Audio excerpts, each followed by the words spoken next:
森岡さんちの猫第3巻。命は有限、魂は永遠。作森岡聡子。監修ヒヤシンス。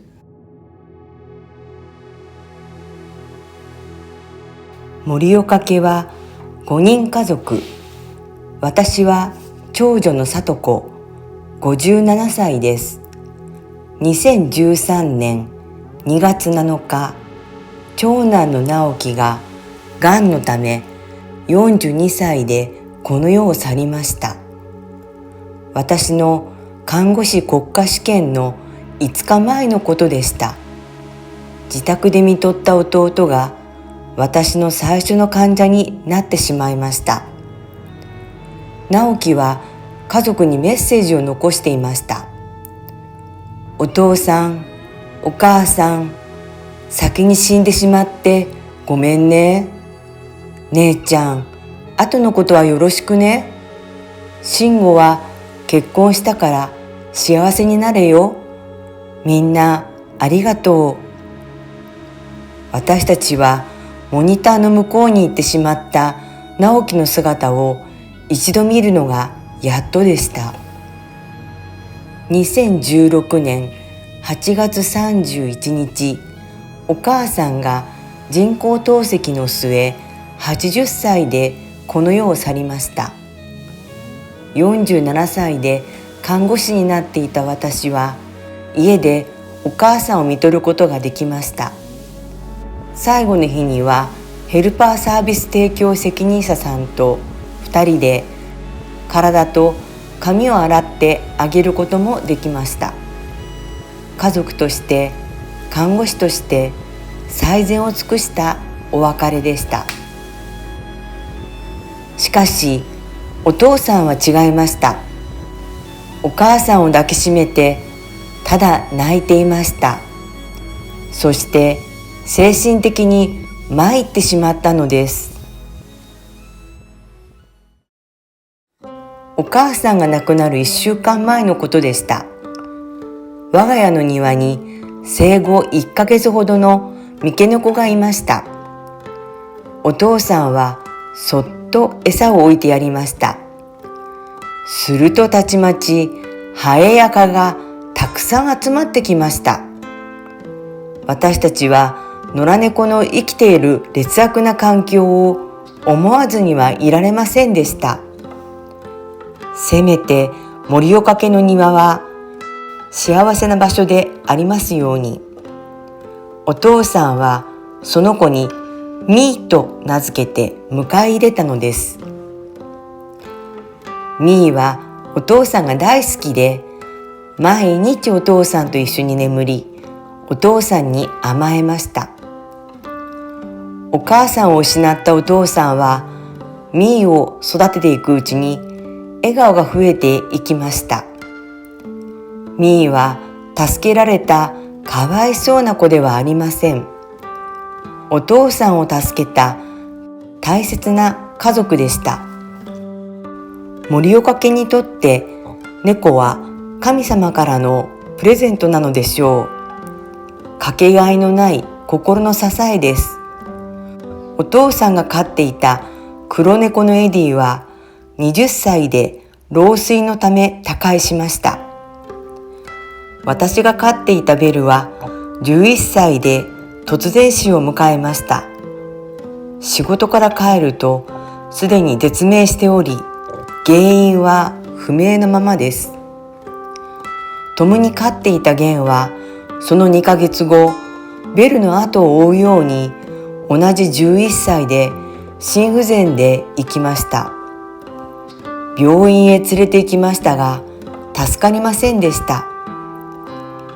ベルの亡き後に保護猫団体から迎えたチャトラの推定6ヶ月の男の子マロン。当時は不治の病であった FIP 猫伝染性腹膜炎になすすべがなく、緩和ケアも虚しく、1歳で命を奪われてしまいました。彼らは私に命の有限を教えてくれました。生かされている時間のかけがえのなさを森岡家は3人になりました。そして私はお母さんの看護を終えた翌日にお父さんの介護が始まりました。一日も休む間はありません。現在は家族に迎えたアメリカンショートヘアの元気とケン、お父さんを保護したミー、20歳のおばあちゃんになった愛の4匹に囲まれて穏やかな生活を送っています。私は足の動きが悪く自由に外出できなかったお母さんのために生け花教室へ月3回通いました。先生は着物がとてもよく似合う聞き上手。稽古を通して私とお母さんの思い出に花を添えてくださるかのようです。お母さんは花が大好きでした。私は生け花を見るたびに嬉しそうなお母さんの顔を思い出すのです。直樹とお母さんが生きていた頃は玄関だけに飾っていた生け花、今は玄関と仏壇それぞれの飾り方を先生に教わっています。季節ごとの花を亡くなった家族もきっと楽しんでいるでしょう。介護を支え続けてくれたのはケアマネージャーさんです。祖母、母、そして今度は父のために同じケアマネージャーさんが介護保険を使ったサービスを提供し続けてくれました。猫たちはケアマネージャーさんが来ると大喜び。可愛がってくれる人のことは覚えているのでしょう。ケアマネージャーさんの訪問日は森岡家が温かい空気に包まれて、私もお父さんも猫たちも心が休まるのです。人の助けがなければ家族だけで介護を続けるのは困難です。ヘルパー、デイサービス、訪問診療のおかげで私とお父さんは日常生活が遅れていると言えます。お母さんと弟と猫たちの命を見送った心の痛みを慰めようと、私は絵画教室に通い始めました。プロの日本画家の先生には絵の基礎となるデッサン画と水彩画を学びました。生物は骨格を意識して描くのが大切だよ。骨格がない絵はアニメみたいになるよ。いつしか私は猫への恩返しに猫をモチーフにした作家を目指すようになりました。自宅でアトリエ教室を開かれている先生に油絵を学び、大きな作品を作り始めています。見たままをそっくり描くと個性のない絵になってしまうから似なくてもいいんです。あなたらしさを大切に表現してください。自由な表現が私の心をさらに成長させてくれました。パッチワークは私の介護疲れを忘れさせてくれます。個人レッスンで基礎から教えてくださる先生は生徒の主体性を尊重し、作りたい作品を具体化する手助けをしてくれます。私の場合は猫の作品です。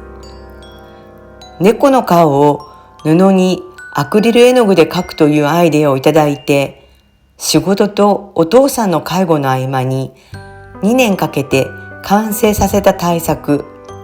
それは猫のひな人形です。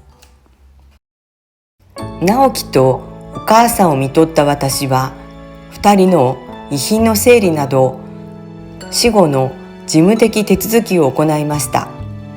その時、人は生きている間だけでなく死んだ後も人の世話になる必要があることを身をもって体験しました。私はもうすぐ還暦を迎えます。自分の老後や死んだ後のことも考えなくては。しかし、具体的にどうすればいいのか分かりませんでした。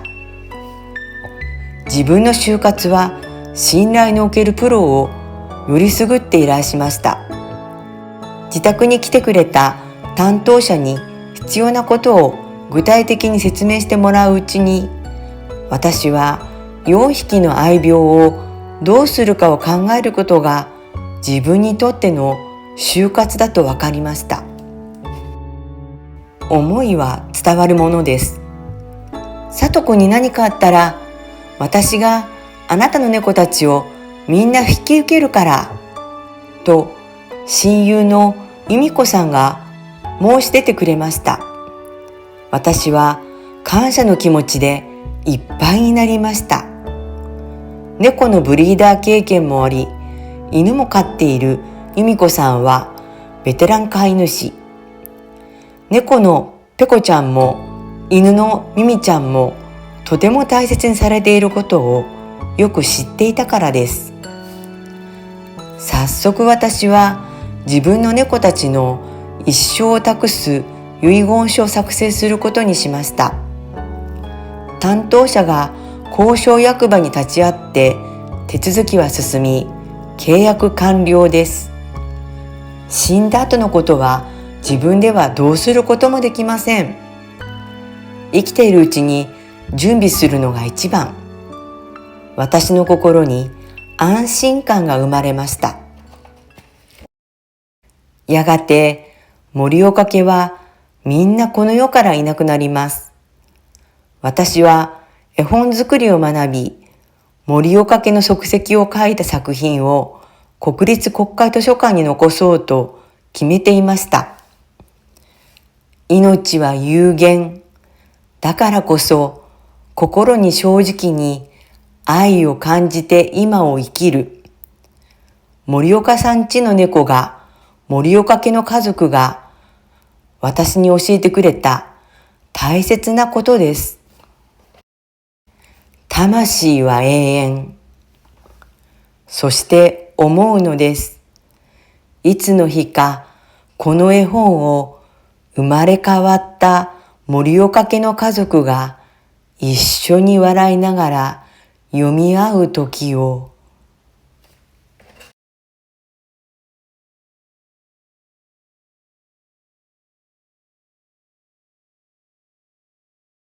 森岡さん家の猫は森岡家の家族の成長と愛猫9匹の絆を全3巻を通して描いた物語です。第1巻のテーマは家族が教えてくれたこと。第2巻のテーマは縁は巡り巡って。第3巻のテーマは命は有限、魂は永遠。絵本の挿絵は水彩画、アクリル絵の具、色鉛筆を使い、一枚一枚心を込めて描いております。一冊定価は1100円。